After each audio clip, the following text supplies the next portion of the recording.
تو ابھی عید کا ذکر ہو رہا تھا، رمضان کا ذکر ہو رہا تھا، اور پھر فوراً اللہ تعالیٰ نے یہ فرمایا کہ اگر بندے مجھ سے پوچھیں میرے بارے میں تو کہہ دو میں قریب ہوں۔ کیا مانا؟ یہ نہ سمجھنا کہ رمضان کے بعد میں کہیں دور چلا گیا تم سے، ہاں تم دور گئے ہوئے تھے، میں نے تمہیں رمضان کے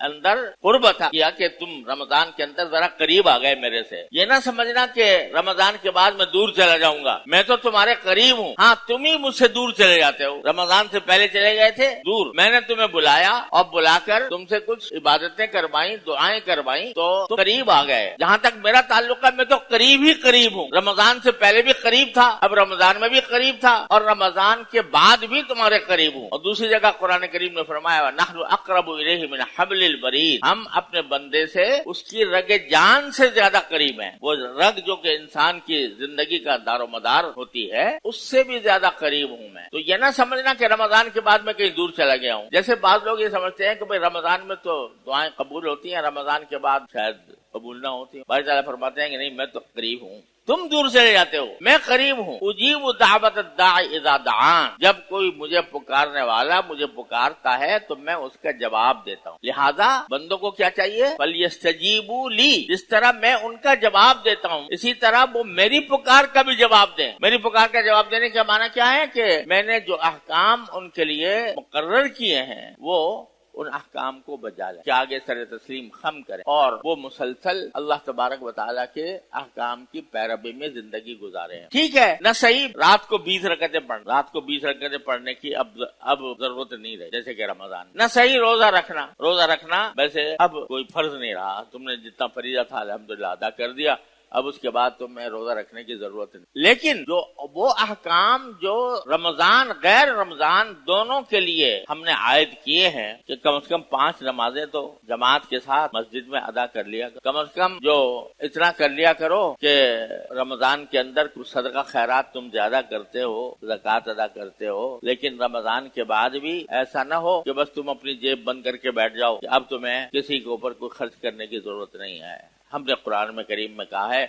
کہ وَآتِ ذِی الْقُرْبَىٰ حَقَّهُ وَالْمِسْكِينَ وَابْنَ السَّبِيلِ، کہ تم اپنے رشتہ داروں کا بھی حق ادا کرو اور مسکینوں کا بھی اور مسافروں کا بھی۔ تو وہ حق رمضان کے ساتھ خاص نہیں ہے، وہ عام حالات میں بھی ہے۔ اسی طرح رمضان کے اندر کوشش مسلمان یہ کرتا ہے کہ بھئی اس سے کوئی گناہ نہ ہو، لیکن رمضان کے بعد بھی کہیں ایسا نہ سمجھنا کہ اب رمضان گزرنے کے بعد میں اللہ تعالیٰ دور ہو گئے معاذ اللہ، لہذا اگر کوئی گناہ کر لیا تو کوئی حرج۔ تو ہدایت یہ دی جا رہی ہے کہ ہم تو ہر وقت تمہارے قریب، جب چاہو پکار لو، جب چاہو میرے پاس آ جاؤ، جب چاہو میرے آگے اپنا سجدہ کر لو اور میرے قریب آنے کی کوشش کر لو۔ اور خلاصہ یہ کہ ہم نے تمہارے ذمہ کچھ تھوڑے سے کام رکھے ہوئے ہیں، تھوڑے 24 گھنٹے کے اندر اگر حساب لگاؤ 24 گھنٹے تمہارے اپنے ذاتی کاموں میں ہیں، تمہارے سونے میں ہیں، تمہارے کاروبار میں ہیں، تمہاری ملازمتوں میں ہیں، تمہاری زراعت اور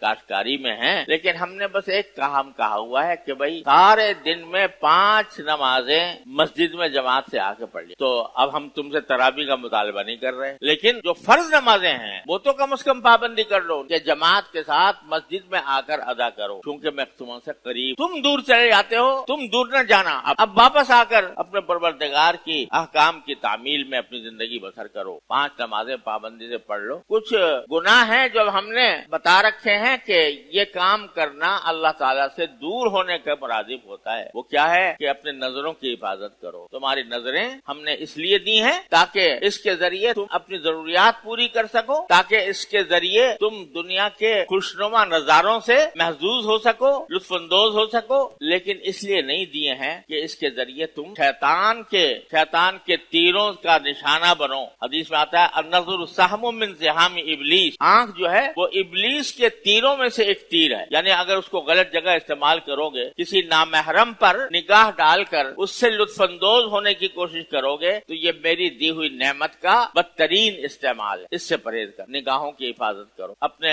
کانوں کی حفاظت کرو، وہی چیز سنو جو جائز ہے، گانا بجانا جو ہم نے منع کیا ہے اس کی طرف نہ جاؤ، اور اپنی زبان کی حفاظت کرو کہ زبان جو ہے اس سے جھوٹ نہ نکلے، اس سے غیبت نہ ہو، اس سے کسی کی دل آزاری نہ ہو، زبان کی حفاظت۔ تو جتنا بندہ اپنے نگاہوں کی، اپنی زبان کی، اپنے کان کی حفاظت کر کے زندگی گزارتا ہے،